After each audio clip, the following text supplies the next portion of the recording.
vítima. Normalmente não se cuida.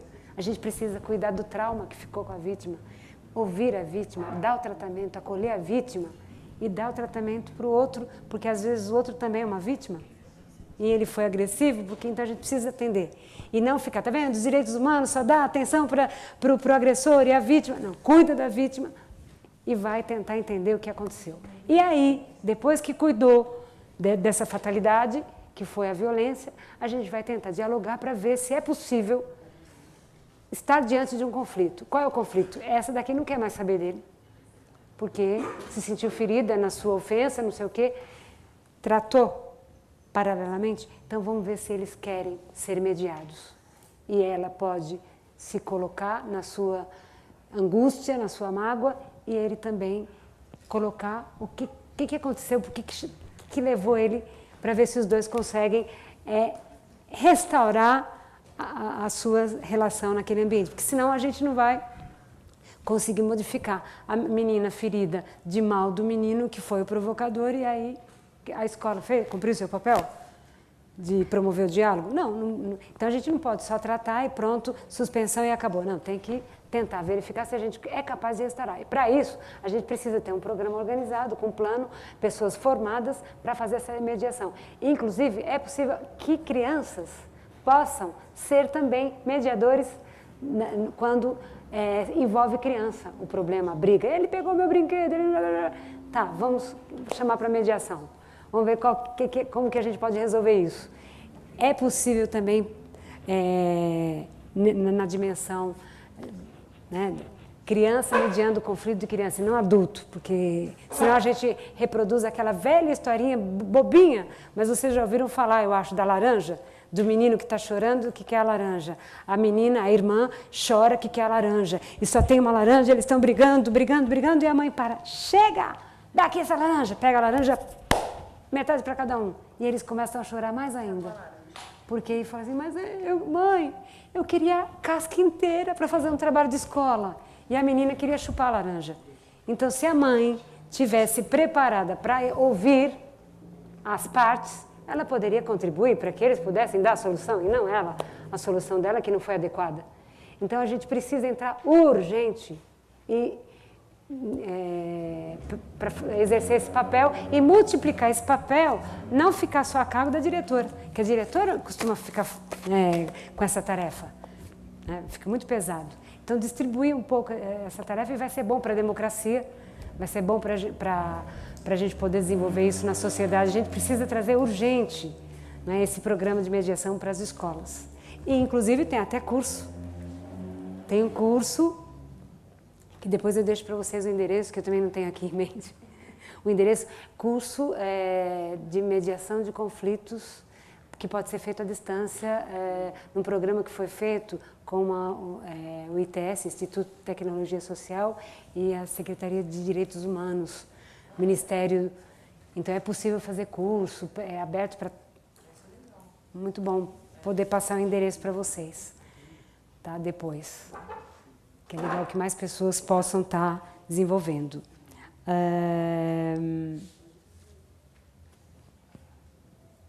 Ele fala sobre a construção da democracia. Você fez comentários muito interessantes, que vêm para fortalecer. Na verdade, você não levantou uma pergunta em si, mas resgatou um pouco. Existia uma pergunta, mas esqueci a pergunta. Então, daqui a pouquinho. E ele fala do currículo. Fala. Não, só para, assim, eu queria dizer que a coisa da revolução, né, do Erasmo Dias, quer dizer, continua acontecendo. É o que está acontecendo agora na escola, né, quer dizer, a história do Brasil é essa aí, né? Quer dizer, é uma coisa horrorosa, os caras realmente conseguiram fazer um estrago grande. Foi. Mas agora... Estão pagando prejuízo. Agora... É isso que é muito importante, a gente não perder essa perspectiva histórica. Entender por que nós estamos nesta situação. Por que a gente está sofrendo isso? Não perder essa perspectiva. Porque senão a gente faz o recorte e acha que... Né, aí a gente vai recorrer aos livros de autoajuda e não é isso que a gente quer. A gente quer aprofundar, não é? Ir na raiz, conhecer a nossa história, entender a nossa identidade e aí falar o que nós queremos para o Brasil. De que maneira a gente pode promover a revolução hoje? Então a gente precisa conhecer o Butantã, a escola do Butantã. Então, acho que sim. Ai, que legal. Puxa. E aí ele perguntou, ele falou sobre o currículo. Olha, vocês sabem que eu venho de um programa de pós-graduação lá da PUC que se chama Educação e Currículo. E que esse tema o currículo é um tema em disputa, muita gente estudando, porque a gente tem uma grande confusão quando a gente fala de currículo, porque a gente pensa que currículo é o rol de disciplinas que nós temos que dar conta de ensinar, né? E currículo é muito mais, né? É todo um percurso, é toda uma vida e que entra, né? Que deveria incorporar tudo isso, né? Toda a perspectiva, todas as necessidades para que um ser humano possa se desenvolver plenamente, com dignidade. Então, quando você pergunta o que deveria... Na sua opinião, o que deveria ser mudado? Que deveria ser mudado. A gente deveria trabalhar mais a interdisciplinaridade, trabalhar mais em parcerias, entendeu? E não trabalhar esse conhecimento da maneira que nós trabalhamos, de maneira fragmentada. Que a gente pudesse dialogar a matemática, a língua portuguesa e entender que é o mesmo ser humano. Oi? Você é professor de geografia? Como eu falava de meus assuntos, eu não falo sobre real geografia, real ciência. Como eu falo sobre ciência da água, eu falo sobre o processo do processo da água e falo, isso é aula de ciência, da geografia. Eu busco realmente tem que mudar o currículo. Urgente, nós temos que mudar para poder resgatar, né, o conhecimento como a ciência e não o conhecimento fragmentado, né, que prejudica muito.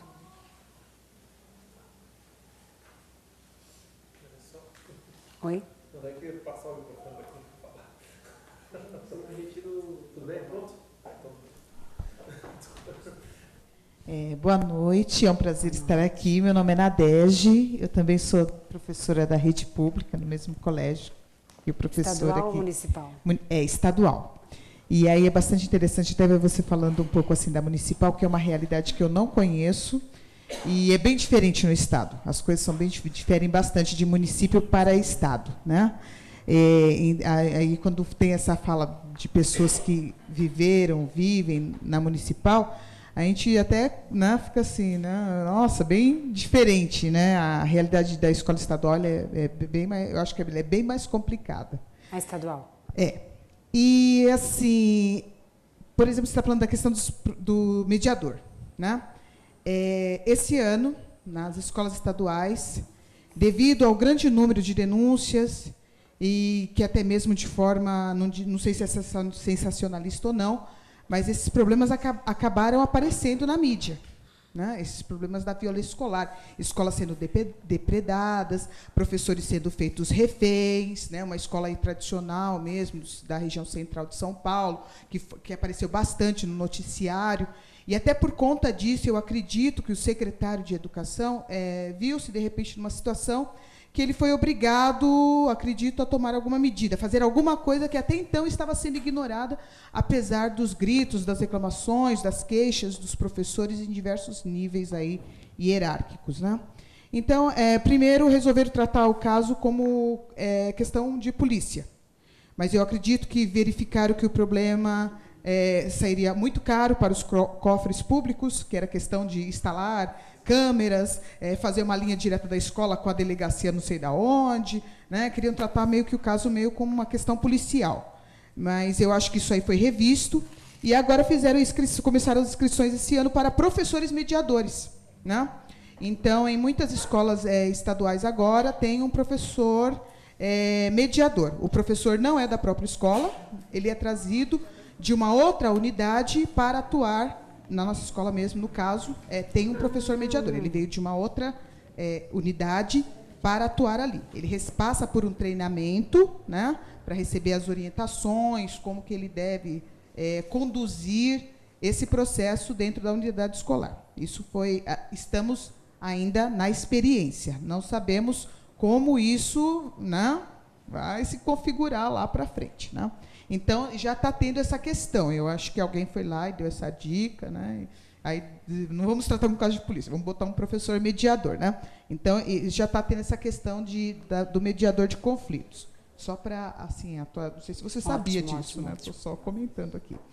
E, assim, foi muito engraçado, porque essa questão do professor mediador, muitos alunos, ele está pegando vários alunos que têm várias ocorrências nos ditos livros pretos, né? E esses alunos, eles estão sendo chamados para dialogar com esse professor mediador. Está vindo também, alguns professores até já procuraram esse professor mediador para mediar conflitos que existem lá entre professor e aluno, né? E também algumas famílias. Então, quer dizer, eu não sei se a pessoa vai dar conta, porque é um mediador. Eu estou preocupada com isso, né? Eu estou vendo isso com uma certa preocupação, mas tudo bem, a gente tem que ter esperança, né? Já é o primeiro passo. E outro dia, eu trabalho com turmas de quinta série. E as quintas séries agora, eles não são pequenininhos, eles são imensos, né? São grandes, né? Parece, né? São novos e são imensos, né? Você fica até meio assim, né? Não sabe se está lidando com um adulto, com uma criança. E uma aluna virou para mim e disse assim: é uma sala que eu não encontro muito eco. Eles absolutamente não reagem, né? Eles são apáticos. Mas um dia a menina levantou a mão e falou assim: professora, o que eu estou fazendo nesse mundo? Eu não sei o que eu estou fazendo nesse mundo. Eu quis rir, mas quando eu olhei assim para ela, assim, eu vi que ela estava falando sério. Isso me abalou um pouquinho lá dentro. Isso mexeu um pouco comigo, porque eu falei assim, pô, ela tem 11 anos e ela é grande. Ela virar para mim e falar que ela não sabe o que ela está fazendo nesse mundo, isso é grave. E eu acredito que tem muitos como ela. Então, a minha pergunta eu quero saber se tem alguma questão existencial dentro dessa faixa etária. Se existe alguma discussão sobre crise existencial para essa faixa etária. O que está acontecendo? Né? Primeira pergunta. A outra questão até para efeito da gente saber lidar um pouco com isso. Acho que nessa hora tem que ter deve ter um caminho, uma discussão, alguma coisa nesse sentido. E tem uma outra questão. Hoje eu vi de um encontro que nós estamos organizando aqui na nossa região, que é uma região bastante marginalizada em relação às questões culturais, educacionais, saúde, né? Essa região aqui da cidade de Ademar é uma região bastante marginalizada. Nós temos muitos problemas sociais aqui. E hoje eu estou vindo do encontro que nós estamos tentando organizar um seminário sobre educação infantil. E lá estavam as educadoras das primeiras séries, da base 0 a 3 anos, né, até 6 anos. E ela tinha lá a diretora, né, enfim. E eles estavam com essa discussão, levantando os problemas da região, que mais de 100 mil crianças estão fora desse processo. Estão fora porque não há aparelhos para colocar essas crianças dentro de um centro educacional infantil, dentro de uma escola infantil, porque são várias etapas, né? Para que depois ela esteja devidamente preparada para ser inserida na primeira série. Então, essas crianças, mais de 100 mil crianças, estão fora. Eu gostaria de saber se o fato disso estar sendo negado a essas crianças, dessa faixa etária de 0 a 6 anos, eu quero saber se isso influencia na questão da violência física e psicológica dentro do espaço escolar, né? E a última pergunta é sobre os cursos de licenciatura, né, de professores no geral, né? Tanto dos professores pedagogos como os professores especialistas.